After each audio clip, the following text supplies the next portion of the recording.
দর্শক, আপনারা জানেন নির্বাচনের শেষ মুহূর্ত এসে এবার দলটি যেভাবে জোট করেছে, জামাত ইসলামের এরকম জোট করার পিছনের কারণ জানা গিয়েছে।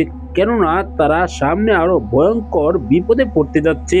যখন তারা দেখবে যে কিছু আসনের জন্য তারা সরকার গঠন করতে পারছেন না, তখন তারা বিপদে পড়ে যাবে। সেই জন্য আগে থেকে তারা জোটে গিয়েছেন। 10টি দলের সাথে তারা জোটে গিয়ে তারা নিজেরা প্রার্থী তারা ছাঁটাই করেছেন। 100 আসন ছেড়ে দিয়েছেন। ইতিহাসের এই প্রথম কিন্তু এরকম আসন ভাগাভাগির রেকর্ড করেছে জামাত ইসলামী। দর্শক, আপনারা এই ভিডিওতে দেখেছেন জামাত ইসলামের কর্মকাণ্ড নিয়ে আপনার কি মতামত? জামাত কি আগামীতে সরকার গঠন করতে পারবে? এনসিপি থেকে যে নেতা কর্মীরা পদত্যাগ করছেন, তাহলে কি এনসিপিরা আরো বিপদে পড়তে যাচ্ছে, নাকি তারাও বিরোধী দল হতে পারবে? দর্শক, এই সকল বিষয় নিয়ে আপনার কি মতামত জানাবেন। পরবর্তী এরকম ভিডিওগুলো পেতে চ্যানেলটিকে সাবস্ক্রাইব করে রাখবেন। আসসালামু আলাইকুম।